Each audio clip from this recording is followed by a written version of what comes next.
Where's Chris? I don't know. Where's Chris? Where could Chris have been at this time? Comment below.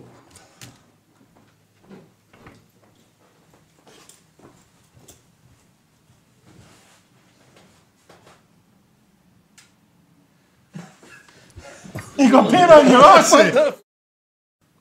Hello everybody, welcome back to the Oh, Smiling Faces podcast. Jesus Christ. He never lets us do it, does he? Podcast. Never lets us do it. I offer all the time. Never lets us do it. Do I offer?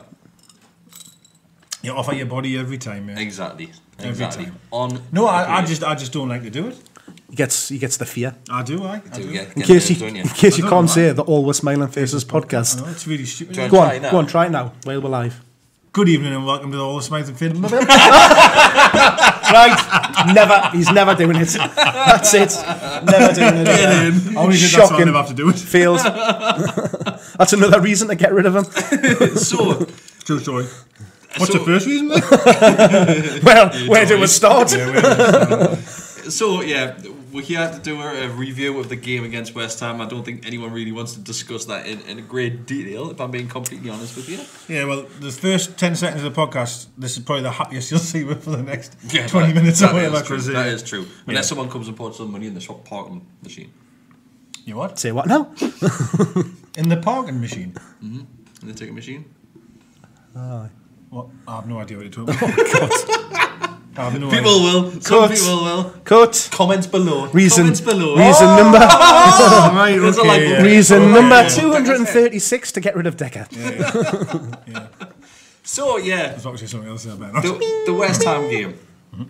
So, I think, were you shocked with the team that was starting? Because I think last week, I knew Yedlin was 100%. I know you were drunk, but you were like 100% in that. 100%. I thought Yedlin I'm surprised he wasn't late, to be fair. Did you think he'd come back in? Has anything actually came out whether he had a knock or has he just been rested, i.e. dropped? It's a long rest.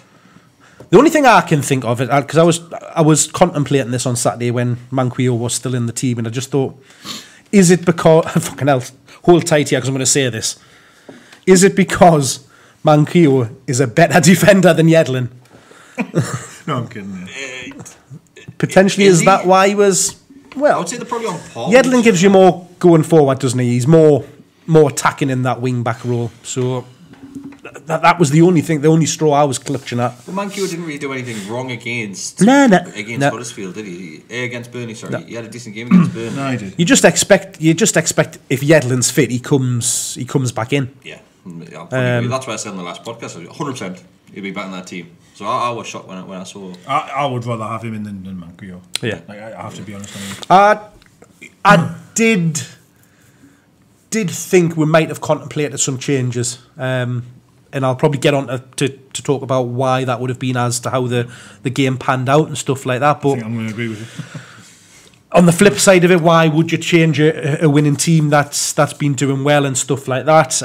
Two wins on the bounce in the week. Yeah. That might have played into it a little bit, but I probably would have changed things up a little bit. So going in the game, I was quite optimistic, but I was like, I took your stance on this, but the opposite of what you normally do. So you know how you normally get a bit more confident as the days get closer. Yeah. I was the opposite, so I was confident at the start of the week, and when that got closer, on Saturday when I woke up, I thought, this is going to be harder than what I was thinking this. You know, honestly, right, and I probably shouldn't say this, like, but we lost the game and I wasn't really bothered. I honestly wasn't. I woke up and I knew it was on the telly. I was like, oh, fair enough. Like, because I think that we're safe now. I think we're fine. So I don't know. I didn't feel any pressure going into the game. I wasn't thinking, oh, it's a must win. We've got to win. I was like, all right, yeah, we'll go down and see what happens. But hopefully we'll be confident enough with the results that we've had.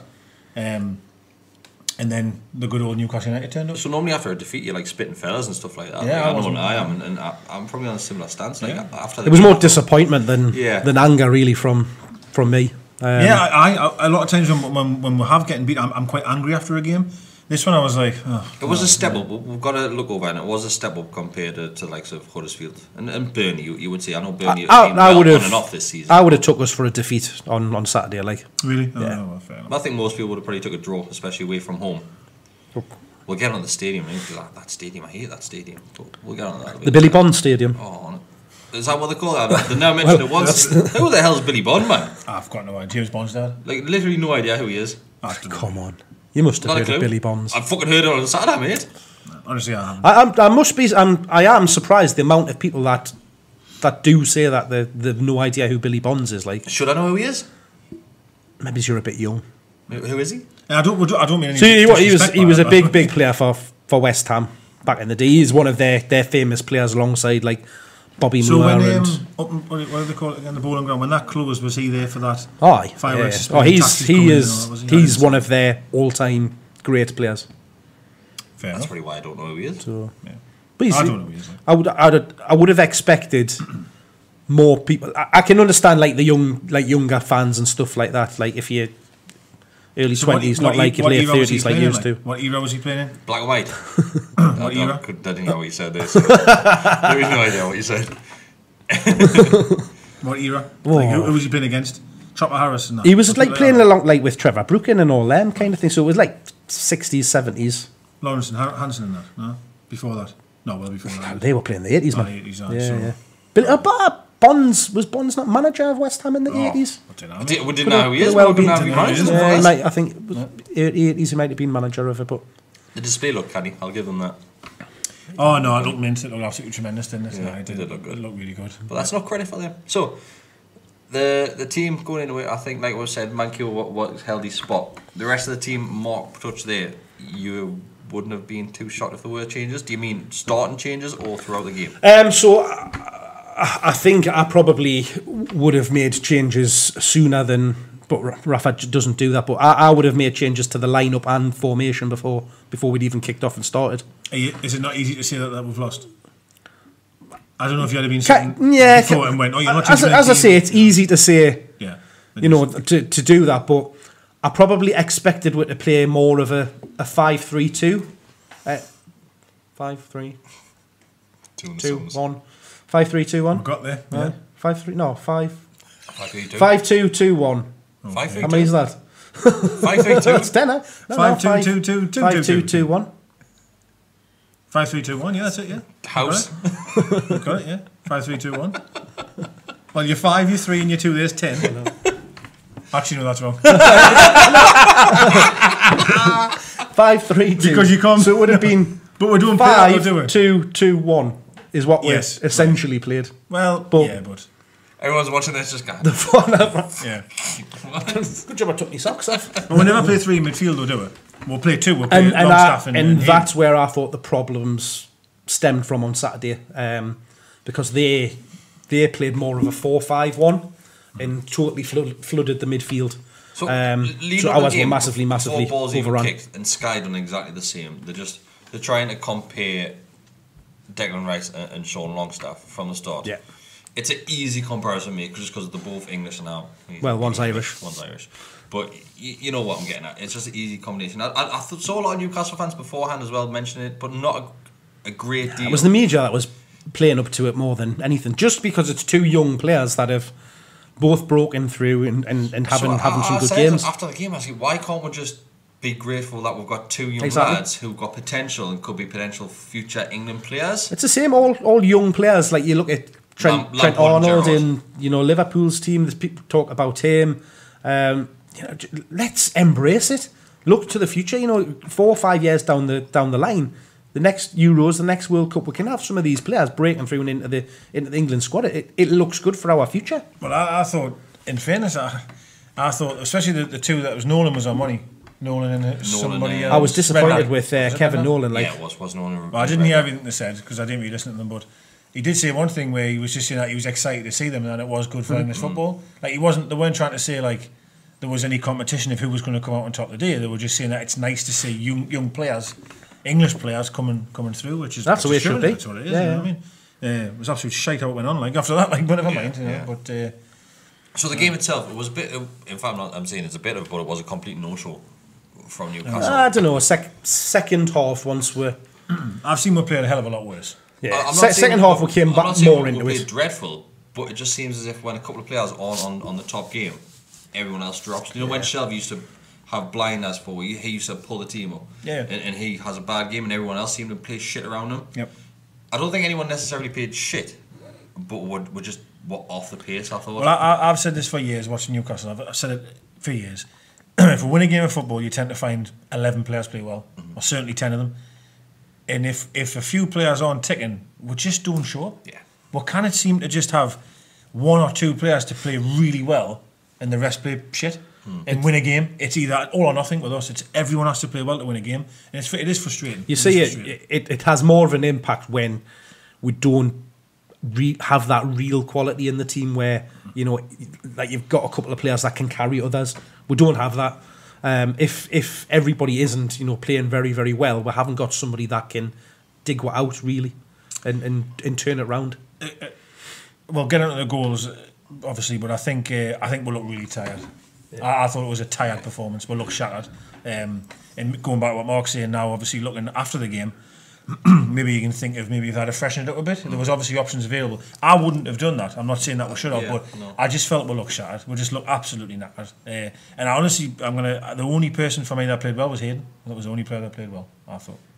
To be honest, there was no one that really stood out to us. I think there's a couple of players. I think Shaw, he probably had quite a poor game. I thought he was terrible. Just giving the ball away quite often. Yeah. And Lejeune as well. So Lejeune, we just kept on going with the diagonal balls into the wings, and I was thinking, like, we're just cutting the midfield out completely. I think that was great in the midfield. For me. That was the problem: is that the defence were under the cosh constantly because they were just swarming through the middle of the park because we had Longstaff and Hayden in the middle, and then a massive gap up to Perez and Almiron, and then Rondon. So as soon as they picked it up in defence, they'd bypass our front three and our 2 midfielders just by getting it out wide, and then the whole of their midfield would just surge.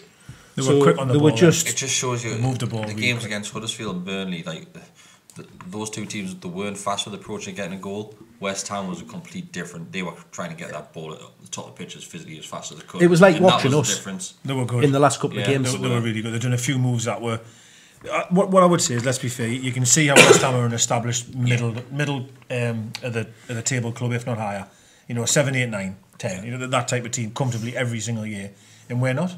That's just what it is. And the thing is, though, the thing is with West Ham is you could play them. You could play them next week and beat them because they are quite hot and cold. Unfortunately, we were really cold, and them were. And the both times we're playing this to be season, fair, the games haven't turned up. Yeah, the 2 games that they've played again, they've been good. Top form. What I would say, I mean, being honest, right? If you think of right, I just have to say, but take the penalty away, right? And you take that stupid set piece out in the first 5 minutes. They never troubled her. Never troubled her. Exact same thoughts. It's like it's hard. It's hard in a way because you could have quite easily getting something from the game. And you look at the chances. It was one of those games. We played someone early in the season. I can't remember which game it was, but every shot we had on target was blocked. Well, that was the second half when we actually did start. Wasn't it? We started playing. We were creating chances. The defenders were putting some unbelievable blocks in, last-ditch tackles. When we 2 in a row, Rondon. When we did get through on the keeper was pulling blinders off. So Perez had the best chance in the second half. He should have buried that. He got played through and he scuffed his shot wide. Yeah, that was hell of a chance that. But when you think of it though, I mean, for all it was a lacklustre performance and it was a bit tired performance, there was still chances there. I think Rondon's free kick was a hell of a free kick. I know it was late on, but it was a great free kick. He had one where someone did it. I think maybe Atsu actually cut it back and he went to shoot. Atsu done alright when he came on. Both the substitutions made a difference in the. I know jumping ahead quite a bit, but it made a big difference. It's going to be one of those podcasts where we're all going to be jumping back and forwards because there was nothing really throughout the game, which makes it have a flow to the game. If it hadn't have been for the individual mistakes, because yet again that is what's cost. So we'll talk about the first goal. So the first goal that was corner, wasn't it? Yeah. So another set piece. We've conceded quite a few set pieces this season, and I think Shea just absolutely he just loses lost his man and. I still think that kid did well. Like I think he did well. He got it well, but how you cannot miss them. It's because he went round the back of, I think, was it Lascelles? It was Lascelles in that play, and he went round the back and shot. Like, he was just very slow to react, wasn't he? He did catch up. He caught up with him, had him, and then actually went too far ahead of him. So what I want to mention is I think it was at half time. It might have been Redknapp saying that Dubravka should have been doing better, and I was thinking, what's he supposed to do? Like, everyone in few of my mates were saying that he should have come for the corner, and then the show the replay, he physically he can't get out because he's got 2 players in front of him. He tried to go and went, well, I can't do that, and then next thing you know, it's in. There's nothing Dubravka can do. I know. Those are, I mean, it definitely said at half time with the commentator that I can't remember. It might have been Red. I can't remember. It was Red. Because he says that he's been half. really good for Newcastle, but he could have done better. As soon as he said that, I thought, hang on, mate, you're watching a different goal than me. Like Share for me was his fault, at fault, unfortunately, and as we just said earlier, there he had a poor game. He does sometimes, and when he does, his passes go astray. He's a bit late in on challenges. But you're going to take 8 games out of 10. Of course. And that's what he is. Of course you are. And you're fine with that. So we'll talk about late challenge, the second goal, which was a penalty, which Lejeune... It's a penalty, silly, right? Wasn't it? It is a penalty at the end of the day. It's a daft tackle. He shouldn't have done it, especially because he wasn't really going anywhere. It was very Southampton last season away. Same thing. But then you look at it from a footballing fan point of view and thinking something's got to be done about this because there's contact, the slightest bit of contact, an honest player would steal. You know for a fact, any time Chicharito's in the box, he's going down. I know. It's what he does. Do you not find that frustrating? Because, of course, if you're on the receiving end of it, you think, great. But would it not be a better game if this was just cut out completely? If the referees had the balls and game, was that enough contact to make you go down? It's getting away, and it's been going this way for years and years, that it's a non-contact sport. You go back, even 10 years ago, that would never have been a penalty, a free kick. It's just... So Ronaldo did it. You see the it's becoming Ronaldo soft. The other night for Juventus. The keeper comes out and he whacks his foot in front of the keeper. Sorry, I missed it for a few months. So he does the same. He knows where to put his foot because if you've got his foot there. Yeah, I know. I get that. I think them ones I agree where Hazard's good at them where you go around the player but you leave your foot hanging to automatically touch them. Yeah. They're terrible. For me, that one was just terrible defending. I just have no idea what on earth he's thinking. I honestly kind of. And I'm not going to knock him because he's class. I'm not trying to. Chicharito did very well on the touch and control to get yourself in there, but it's disappointing. But it was a penalty. Yeah, it was, and it was a hell of a penalty as well. Fantastic, wasn't it? Like Shearer, that was amazing. It was a great penalty, it was. Yeah. As soon as he stepped off. Did you hear as well? Nolan was saying that he doesn't practice them. He's never practiced penalties in life. Doesn't practice them in training, never. He doesn't take them in shootouts or anything like that either. So of him not, you know what I mean? Doesn't Yeah. That's what Nolan said afterwards. He says he never practices penalties, doesn't have any interest in practicing. Strange, well, like, he just turns up and knocks on the top corner when he does. But it is what it is, isn't it? I mean, I still think there was the odd positive here and there. I thought the second half did try to come into the game, but we lacked that quality to start. And again, I hate to knock people all the time, and I'm going to say the same person again here, but the transition, it happens so often with Perez, and I said this the other night when we were sitting talking, is that you're coming towards goal, right, and you're on the break, it might be, and as soon as he gets the ball, it just slows down. It slows down. Everything just slows down. We said this about Richie a few seasons back, didn't we? Every time Richie got the ball, he seemed to slow it down. And I probably agree to a certain extent. Perez does seem to be doing that now. He just doesn't seem in any real... There's no urgency. No, there's not. And he's quite happy to do a fancy turn, to come back on himself, and then he's facing his own defence by then, or his own midfield. Where actually 2 seconds before that, we had an opportunity to be on the break. Yeah. He hangs on the ball too long, doesn't he? It's just frustrating. I think Perez, there's been a lot of criticism over the last couple of days and a couple of nights after the game. People saying, he got dispossessed this many times, this many, and I actually put it in the group days. But then someone counteracted that saying, but Salah's been dispossessed more times than Perez across. And he's been shit now. But no, I like him in your team. Well, I would, yeah, but even he's shit at the minute. I've watched him yesterday. It was terrible. He was. Well, everyone on the pitch for that derby was shocked. I guess they're only saying that because obviously as a striker, you're going up against a defender, and the defender's job is to tackle you or win the ball and take it away from you, kind of thing. Well, then over the season, we've praised Rondon so much this season. Rondon's lost the ball more times than what Perez has.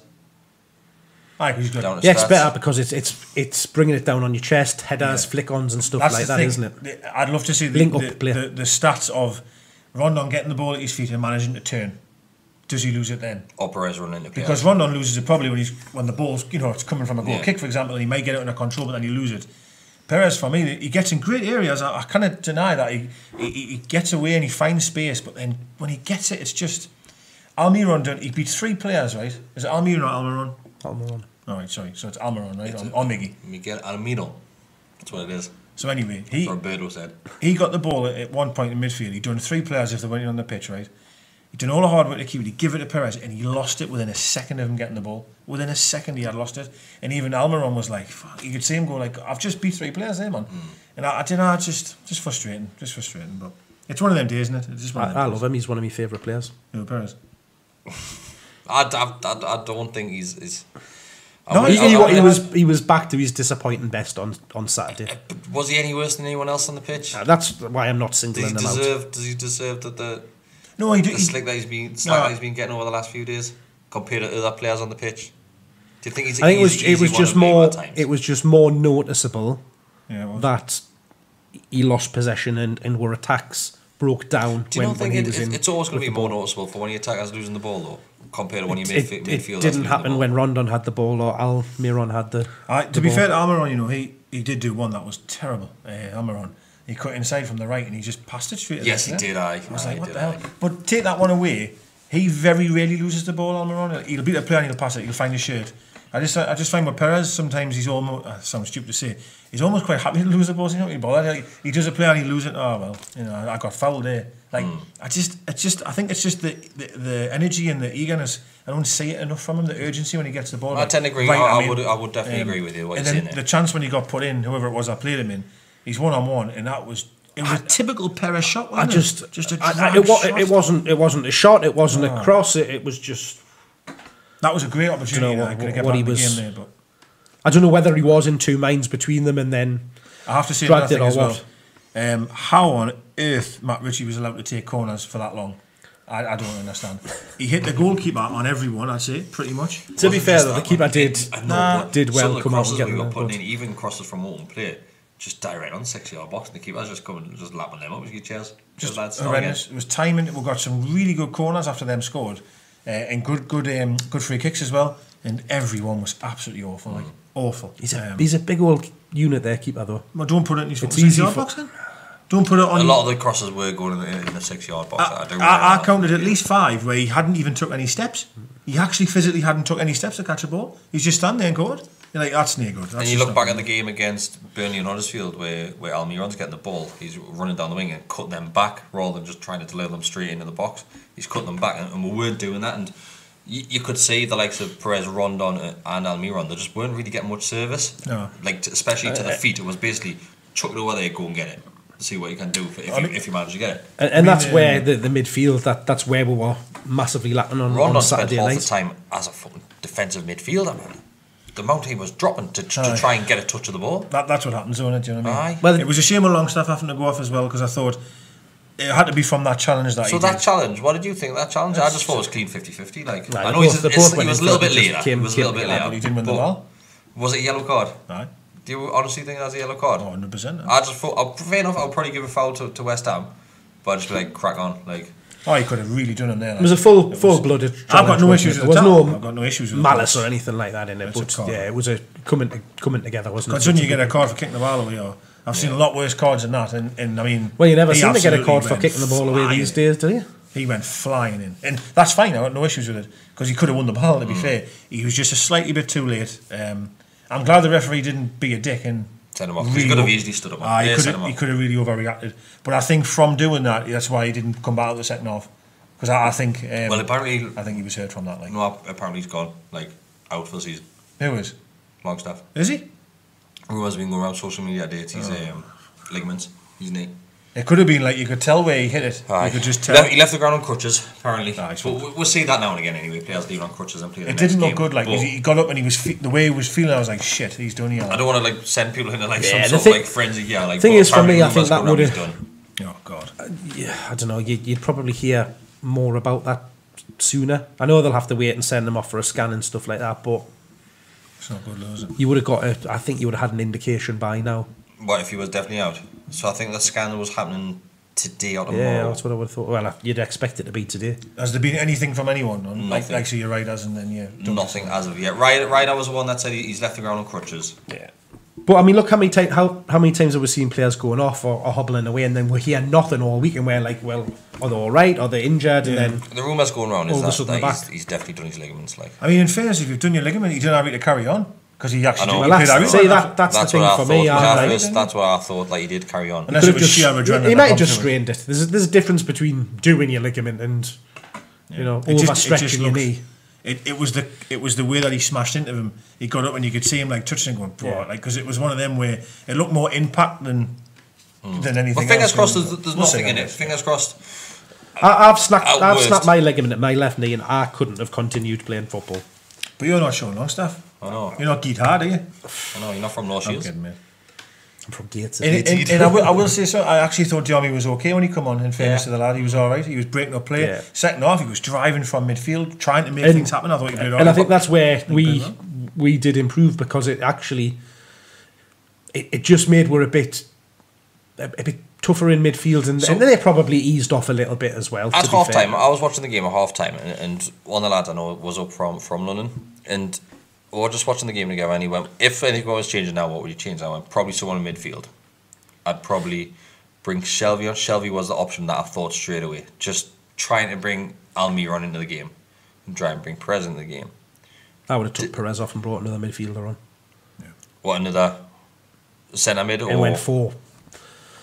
Or what, the way we reverted back to later in the game, we were playing a back 4. Yeah, because he brung Dummett on, didn't he? We went to the back 4, Yeah. and I think that was the right option. I think it was a good idea why he did that. But I probably agree with Mark that I probably would have took Perez off earlier and brought in a midfielder just to try and... Well, Longstaff going off didn't help that. Because ideally I would have loved to have seen Hayden, Longstaff and Diarmy in as a 3. So it didn't help that Longstaff went off. I just thought the game was screaming out for some creativity in midfield, and that's what we're lacking. Obviously, Longstaff wasn't on the top of his game there. He was struggling to get a hold of the ball. And I thought, you need to get your midfield involved. And I didn't need to see it happen throughout the game. I agree. I do agree. I just don't know if Shelby's the person that could do that. Like, you needed someone that would physically be able to break up the play and then have it. Whereas I feel Shelby in them games is when he goes missing completely. Yeah. You know, when you get another man in midfield, Shelby wouldn't have been the answer. He just goes missing, doesn't he? So I actually think the more I think of it, actually, I was really impressed with Diarmy when he come on in terms of breaking up the play, but then driving with the ball, actually not just passing it and going, I've done my job. And that's He's where physically driving on. When you're saying Hayden had a decent game, I think that's what brought out. I thought so. Like, Hayden started doing what he'd done in the last couple of games of actually getting forward and pushing on. I thought he played well, Hayden. Like, I really did. I thought he played well. He was all right. We mentioned it last week, and we were going to do a podcast last week. I'm glad we didn't now, Jesus, about Hayden and Longstaff and how well they've actually done. Was the partnership and how unexpected it's been, and the credit that they do deserve, especially Hayden. I know Longstaff, he does deserve abundance of credit because he's came from the youth team, basically just been chucked in at the deep end guy, and he's been like he's held his own weight in there. I think what needs to be really important from everyone is that you don't forget all of that. Like, they've done so well, and this one game for me doesn't mean out. I mean, it is what it is. You're getting beat, you move on, but don't think that all that good work is, you know, we've been found out on Saturday. That's the problem though. People have got short memories. Well, we'll get on this there because there's a question about one of these, and I want to mention it in regards to Diarmy about his contract situation, but we'll get on that when the question and answers. Hayden, though, people have got to understand is that start of the season we would have happy so all of us. He's a fringe player. He'll come in and do a job. But for someone who sitting here and saying he would never make a footballer. After he got sent off against Cardiff, I think we'll probably all agree, to be honest with you. Like, I would never think he would have a career at Newcastle United after that. And he's doing well for himself. He's doing well for us because all that's doing for the likes of us is his price is going up. And that's what's going to happen at the end of the season. He's gone no matter what. It's all credits to him. Like, we've said it a few times over the last few weeks, you know, for him to get his head down and graft the way that he is under the current circumstances, you know, that he's playing. He doesn't want to be here. It's not because, you know, he doesn't want to play for the club. So he hates the club. He explained why, didn't he? Yeah, he's come out and basically said. He said it a few times, to be fair. But Dad, basically, I want to spend more time with my family, etc., and I can't do it because basically they're not around their family. Yeah, there's that, you know, there's two camps on it, isn't there? There's those that understand the fact that he's, you know, making a sacrifice coming up here, but he ultimately doesn't want to, you know, be here working away. He wants to be seeing his family growing up and stuff like that. Then there's the other side of it, of that, like, well, I've got to go and work in London Monday to Friday. I only get to go home on a weekend and see my kids and stuff like that. Aguero does it canny well. His last lives in Argentina, and he's gone on quite well. So, and they broke up now, haven't they? Have they? I don't think they go anymore. I know that he doesn't see his kid anyway, but it is what it is anyway. No, but credit to Hayden. He's done very well since he's come in.